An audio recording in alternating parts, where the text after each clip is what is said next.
देखो, आज ये पार्ट थर्ड है रेशियो एंड प्रोपोर्शन का, और जो पिछली बार क्वेश्चन किए थे उसके आगे कर रहे हैं हम। ये मैंने होमवर्क दिया था, तो जिसने ये सॉल्व कर लिया अब उसको चेक करना कि कैसे कर रहे हैं हम लोग, है ना। तो देखो यहाँ पे सबसे पहला क्वेश्चन है 2a = 3b = 5c, और हमें इसमें फाइंड आउट क्या करना है, हमें इसमें फाइंड आउट करना है कि what is the ratio of a ratio b ratio c। ठीक है, a ratio b ratio c find करना है हमें। तो अगर मुझे a ratio b ratio c find करना है तो मैंने तुम्हें बोला था कि अगर ये सब इक्वल टू में दे रखे हैं तो तुम उसका उल्टा कर दो। जैसे कि मुझे ये वाली टर्म दे रखी है a, है ना, a के साथ क्या लगा हुआ है 2, तो यानी कि 2/1 होगा इसके साथ, तो यहाँ पे 1/2 लिख देना, उल्टा कर देना है, कल मैंने समझाया था, है ना। तो उसका क्या करेंगे 1/2।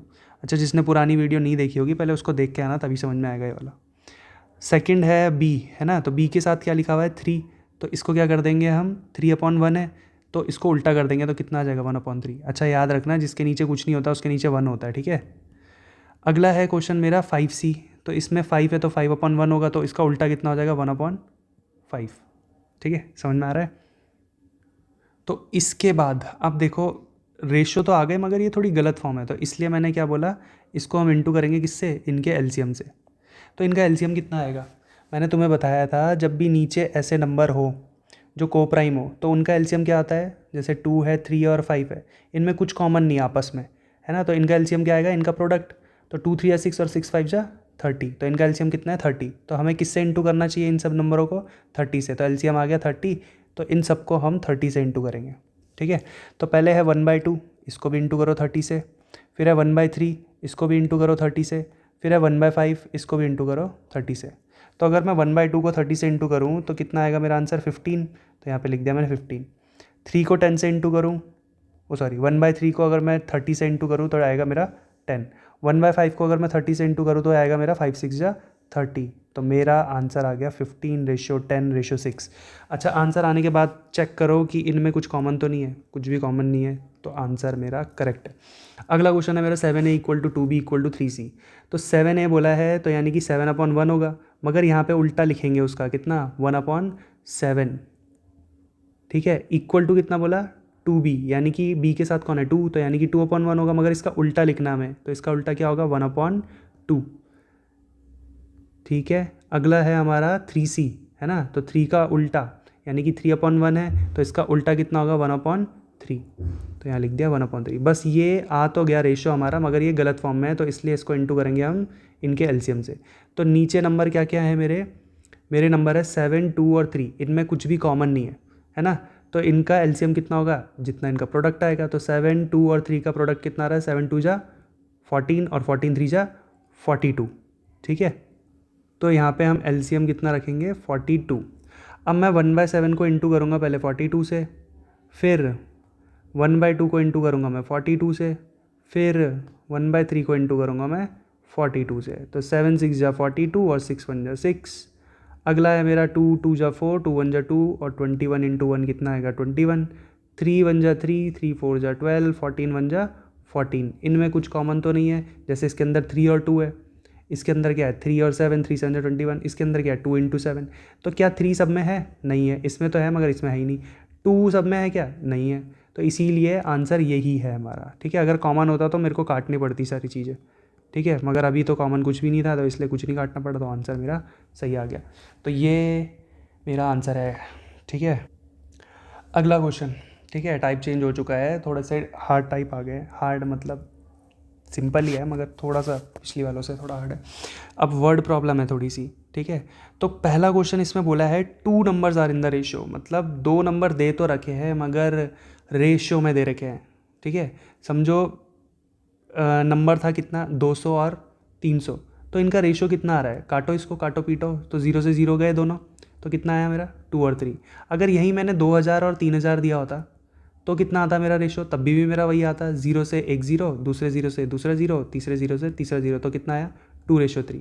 तो रेशियो कभी भी असली वैल्यू नहीं होती, ठीक है, असली नंबर नहीं होते। असली नंबर में, असली में कितना नंबर था 200 और 300, ठीक है, रेशियो कितना था 2:3, ठीक है, और यहाँ रेशियो कितना था 2:3, देखो रेशियो दोनों जगह सेम है, मगर नंबर दोनों जगह क्या है, डिफरेंट है। यहाँ 200 300 है, यहाँ 2000 3000।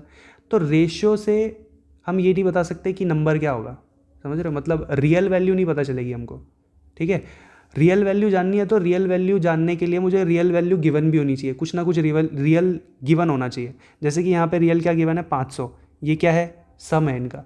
तो इसकी हेल्प से मैं वो नंबर निकाल सकता हूँ। ठीक है, कैसे, देखो देखो उन्होंने बोला कि पहला नंबर है मेरा 2 और दूसरा नंबर है मेरा 3, मतलब ये नंबर नहीं है, ये रेशियो है। मतलब जो भी वो नंबर रहा होगा, दिमाग में सोचो कुछ ना कुछ वो नंबर रहा होगा, वो कट पिटा के कितना आया मेरा, 2:3 आया। ठीक है, कट पिटा के। तो वो नंबर क्या रहा होगा मुझे वही ढूंढना है। 2 numbers are in the ratio of 2:3 and the sum of the number is 500। मतलब उसका जोड़ जो दे रखा है मेरे को, मतलब उन दोनों नंबरों को जब जोड़ेंगे हम तो कितना आएगा, 500। ठीक है, अभी ऐसा मान लेते हैं कि वो नंबर कितने रहे होंगे, 2x और 3x रहे होंगे। ठीक है, तो इनका हमें क्या गिवन है, सम गिवन है, जोड़ गिवन है, कितना दे रखा है, 500। ठीक है, असली में इनका जोड़ कितना है, 500। मगर अगर मैं इनको फेक वैल्यू में जोड़ूं तो कितना आ रहा है, 2x और 3x कितना होता है अगर मैं जोड़ूं तो 5x, इक्वल टू कितना है, 500। तो मुझे करना क्या होता है, मुझे कंपैरिजन करना होता है। जो भी चीज़ मुझे दे रखी है उसको मेरे को कंपैरिजन करना होता है, कंपेयर करना होता है। तो अगर मैं कंपेयर करूँगा तो क्या कंपेयर करूँगा, जो दे रखा है। मुझे क्या गिवन था, मेरे को सम गिवन था, है ना, मुझे उनका जोड़ गिवन था, कितना गिवन था, 500। तो मैंने उस 500 को अपने वाले सम के साथ क्या किया, कंपेयर किया। तो मेरा सम कितना था, 5x, और उनका सम कितना था, 500। ठीक है, हाँ अगर उसका डिफरेंस दिया होता तो मैं, जैसे मानो उसका डिफरेंस 500 है, तो मैं भी क्या करता, अपने डिफरेंस से कंपेयर करता फिर, अगर डिफरेंस दिया होता तो। ठीक है, मेरा डिफरेंस कितना आएगा, 2x और 3x का 1x। तो मैं ऐसे कंपेयर करूँगा। ठीक है, तो अब देखो कंपेयर करने के बाद क्या करना है तुम्हें, कंपेयर करने के बाद ये देखना है कि तुम्हारे 1x की वैल्यू कितनी आ रही है। अगर तुम्हें पता चल गया कि 1x की वैल्यू कितनी है तो तुम सब कुछ निकाल सकते हो। जैसे तुम सब्जी मंडी जाते हो तो तुम्हें अगर ये पता है कि 1 किलो कितने रुपए का है, तो तुम 5 किलो 6 किलो सब कुछ निकाल सकते हो। जैसे 1 किलो कितने का है, 1 किलो है 10 रुपये का, तो 2 किलो कितने का होगा, 20 रुपये का, है ना। 5 किलो कितने का होगा, 50 रुपये का। सिंपल सी बात है कि अगर 1 किलो मेरा 10 रुपये का है तो 5 किलो कितने का होगा, 50 रुपये का, है ना। तो देखो अब मैं क्या करूँगा, अगर मेरे 5x 500 के बराबर है तो 1x कितने के बराबर होगा। सिंपल सी बात है, अगर मेरी 5 टॉफ़ियाँ 500 रुपये की है तो एक टॉफ़ी कितने की होगी, 100 रुपये की। ठीक है, ये तो सिंपल हो गया। अगर मैं इसको कैलकुलेट करके दिखाऊँ किसी बच्चे को तो कैसे करके दिखाऊंगा, देखो 5 और x दोनों एक साथ क्या हो रहे हैं, इंटू हो रहे हैं। तो अगर मैं इस 5 को उधर भेजूँ तो इंटू वाली चीज़ डिवाइड में चली जाती है, तो x इक्वल टू कितना हो जाएगा, 500/5। तो 5 × 5 और 0 0, तो x की वैल्यू कितनी आई, 100 आई। ठीक है, अब अगर x की वैल्यू 100 है तो 2x की वैल्यू क्या होगी। अगर एक टॉफ़ी 100 की है, दो टॉफ़ी कितने की होगी, 200 की, 2 × 100 कर देंगे, है ना, तो कितना आ जाएगा, 200। और अगर मुझे ये 3x की वैल्यू निकालनी है तो 3 टॉफ़ियाँ कितने की होंगी। अगर एक टॉफ़ी 100 रुपये की है तो 3 टॉफ़ियाँ कितने की हो जाएंगी मेरी, 3 × 100 यानी कि 300 की। ठीक है, अगर एक टॉफ़ी 100 की तो तीन कितने की, 300 की। तो वो दोनों नंबर मुझे पता चल गया, देखो 200 और 300। तो वो दो नंबर कितने रहे होंगे, पहला 200 रहा होगा और दूसरा 300। क्रॉस चेक कर लो, उसने बोला क्वेश्चन में कि सम कितना आना चाहिए दोनों का, 500। तो देखो तुम्हारा जो आंसर आया, क्या उनका आंसर 500 आ रहा है कि नहीं आ रहा। तो 200 और 300 को अगर मैं प्लस करूँ तो 500 आ रहा है ना, तो यानी कि वो नंबर सही है मेरे। तो पहला नंबर क्या होगा मेरा, 200, और दूसरा नंबर क्या होगा, 300। तो आ गया मेरा आंसर। अब अगला क्वेश्चन करते हैं। ठीक है, ध्यान से पिछले वाले क्वेश्चन को बार बार सुन सुन के समझो उसे। ठीक है, उसके बाद इस क्वेश्चन में आओ। 2 numbers are in the ratio of 3:5। दो संख्याओं का अनुपात 3:5 है and the sum of these numbers is 1600। Find the numbers. वो नंबर्स तुम कभी नहीं निकाल सकते। ठीक है, वो नंबर्स तुम कभी नहीं निकाल सकते। हाँ, तुम्हें वो नंबर तब निकाल सकते हो जब तुम्हें रियल वैल्यू गिवन हो। ये रेशियो से, परसेंटेज से तुम कभी भी आंसर नहीं निकाल सकते। तो रियल वैल्यू गिवन होनी चाहिए। जैसे यहाँ रियल वैल्यू गिवन है, जो कि क्या है, 1600। ये 1600 है क्या, ये 1600 है क्या, सम, जोड़ है किसी चीज़ का। तो इस 1600 को हम क्या लिखेंगे, सम। ठीक है, जोड़ दे रखा है कितना, 1600। ठीक, अब मैं अपने सम को और इसके सम को क्या करूँगा, कंपेयर करूँगा। तो देखो हमारा जो रेशियो था, वो दो नंबर जो थे उनका रेशियो कितना था, 3 और 5। वो नंबर कुछ भी हो सकते हैं, ठीक है। तो पहला नंबर मैं मान लूँगा 3x और दूसरा नंबर मैं मान लूँगा 5x, ठीक है। इन दोनों को अगर मैं जोड़ूँ तो कितना आ रहा है मेरा, 8x। तो मैंने 8x को बराबर रख दिया 1600 के बराबर।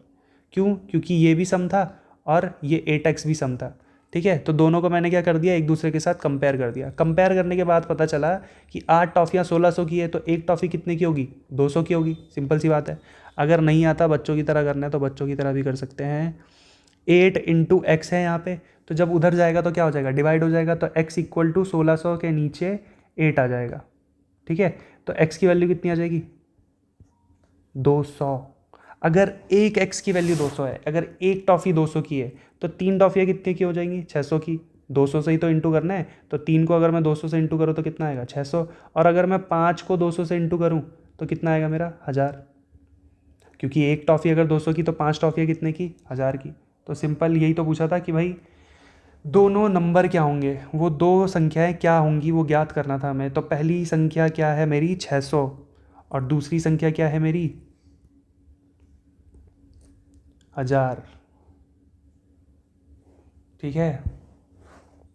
चलो अगला क्वेश्चन करते हैं। 2 numbers are in the ratio 3:5, ठीक है, and the difference between them is 200, find the numbers. ये क्वेश्चन होमवर्क के लिए वैसे, क्योंकि टाइम बहुत ज़्यादा हो रहा है, इसमें 11 मिनट की वीडियो हो चुकी है अभी तक। तो इसको घर से करके लेकर आना, ठीक है, और कल सॉल्व करेंगे इसे।